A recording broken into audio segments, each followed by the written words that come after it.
Welcome to SwitchCorner, my name is Alex, and today we're going to be taking a look at Eiyuden Chronicle Rising on the Nintendo Switch, a title that's acting as a prequel to the upcoming Eiyuden Chronicle 100 Heroes, and that in itself is a spiritual successor to the classic SwitchCorner.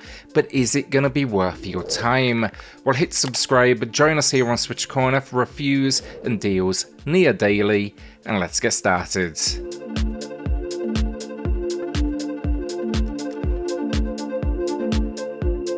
Story then, and it's relatively simple stuff. We'll meet a character by the name of CJ in the opening moments, a treasure hunter of sorts off to uncover what are known as runes. Think here great treasure, and your father did the same before you. You are simply following in his footsteps. Quickly though, we enter a smaller town and we become a sort of hero to hire for the civilians that do reside here. Now, why would we do this outside of course, cash? Well, we want access to what's called the Quarry, a dungeon full of treasure, but it comes at a cost, that entry. Now, with no cash to hand, it's help the locals out, or it's basically a no-go on access. What proceeds then is a story that starts simple. It attempts to escalate it into a scenario where you are, saving this town during a kind of war, and in some ways I'd say it works, but so many it misses the mark. The problem I had with this one, you'll eventually meet new characters, all destined for the most part to be featured in that full release, the game that we all do want, 100 Heroes. Can't say it really added anything noteworthy though that makes me more excited for that full release. This was essentially a Kickstarter stretch goal, and it very much feels that way, a spin-off that's a bit of an afterthought. Now, there's no doubt some epic moments occasionally in here, but over the course of the adventure they felt few and far between, while again doing little to develop this world or cast. Gameplay then, and it's a side-scrolling action RPG with relatively simplistic mechanics that would have probably done better off by naming itself Eiyuden Chronicle Fetch Quest Simulator. Now, the idea is you're pursuing the biggest of all of the runes in this world while also rebuilding this town. The idea of action RPG and town builder, I liked that a lot, but the building is nothing more than completing a simple side quest and then a quick animation. That building as well, it's essentially you just unlocking new stores to spend your cash on, or even get upgrades. Think armor, which unlocks an ability like double jump for your character. These unlocks, they will be essential for progression because there's almost an air of Metroidvania in here as well, in the sense that certain abilities, they will be required to progress, and this includes things like towering rock formations that block your way. These formations, they basically belong to an element type, so you'll need, let's say, fire to bypass water. The biggest problem I had overall with this one is its lack of a true sense of progression. Most RPGs have some sort of path you are following, an adventure through the world. Here we always return back to our hometown, so it's this loop of head out, fetch whatever item is needed, return, get a new fetch quest, and repeat. I will say it does eventually move somewhat beyond this, but it felt like it was a longer time coming. I'm talking hours into the experience. The opening few hours, in fact, can be described as a journey to a forest and back over and over again. As we do eventually progress though, new locations will appear. These are essentially dungeons. Think a snow-like world, lava, a more traditional rock formation dungeon. Definitely helps in mixing up the experience. I just never felt like I was achieving much in the way of story. Rather, I was just grinding to level up weapons, leveling up tools for resource gathering, armor, magic, runes, and yeah, basically so on.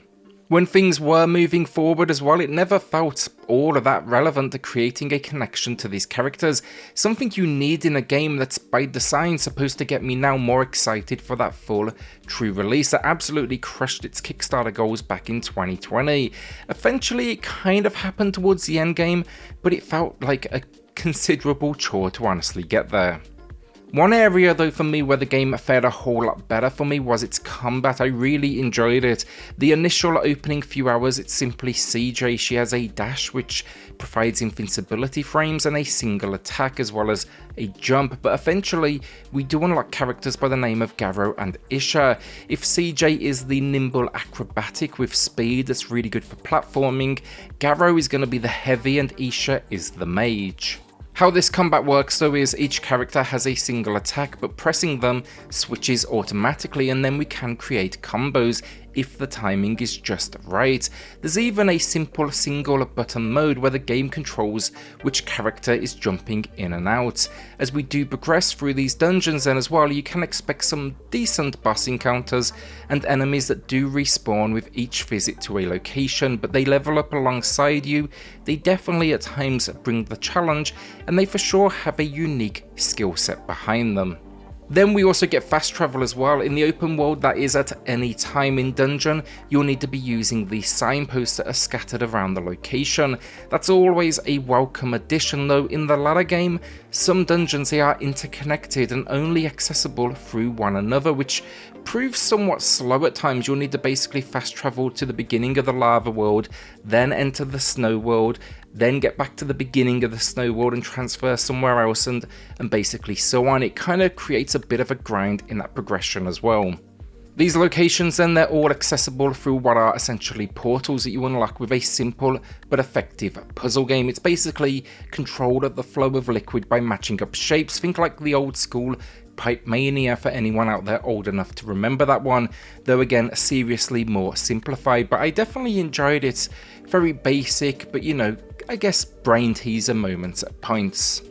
The overall big problem though, like I've said here, is it's the missions, the general flow of the gameplay. The Metroidvania-like elements, they just simply feel like roadblocks and that's about it. Then every single mission revolves around go somewhere, fetch something, bring it back. It's just not all of that entertaining. There's also no question though for the price. There's a lot of content in here. I was a good 15 hours in with side quests still to go, but it needs something that makes you feel like you've accomplished something, and I rarely got that feeling. Even the equipment and the other pieces, it's such a simplistic system of weapon, armor, 2 accessories or runes with some unlockable abilities, and yeah, you never really feel like you need all of that much to begin with, but it's constantly asking you to get something new. The main questline even, it was consistently blocked off by leveling up requirements or skills. The idea of runes and elements, it was a nice touch, but too frequently towards the end game it felt like it became a bit of a burden.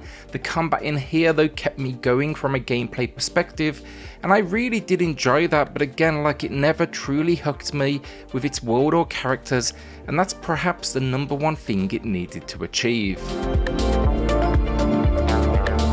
Graphically then, it is beautiful. I love the design. It's got this combination of 2.5D worlds, 2D character designs. They absolutely worked for me. Now at times animations, they can feel a little bit stiff if anything, but overall I think it's like stylistic design paid off. Characters, they look really strong, the enemies provide a nice variety, and locations, they pop with colour. This is especially true if you own an OLED and jump in handheld. The menus then are simplistic enough, which matches the overall design, and it's quick to navigate to where you need to be or what the goal ahead of you is. Very few issues visually. I did notice the occasional low quality texture, but nothing that's really going to upset anyone. Audio then is what I'd call hit and miss. No voice acting first of all.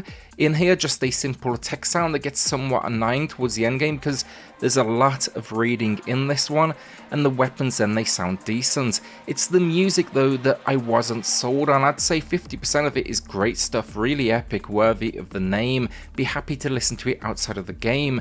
But then the other half, it's seriously generic. I'd even go as far as saying almost, like somewhat cheesy. The game loops the music as well by location, so you'll get a barrage of really good music, but then also generic throughout. So I started to look forward to particular areas more than others down to this fact. So the final verdict, an Eiyuden Chronicle of Rising, it's not the game I had hoped for. I wanted to walk away excited now for Eiyuden Chronicle 100 Heroes, ready to join these characters for what I hope is gonna be this epic quest, but instead I'm just more than anything underwhelmed. The characters get very little in the way of development, and there's really very little in the way of noteworthy encounters.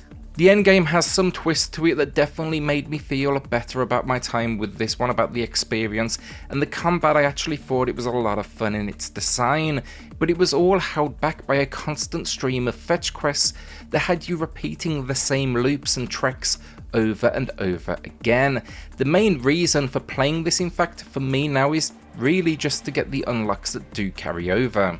Those unlocks, you're going to get some cosmetic items, some equipment, some specific items being sold in stores in the game world, and then when these heroes do appear in the main game, the weapon names you chose here, they remain intact because you can choose to name them should you want to.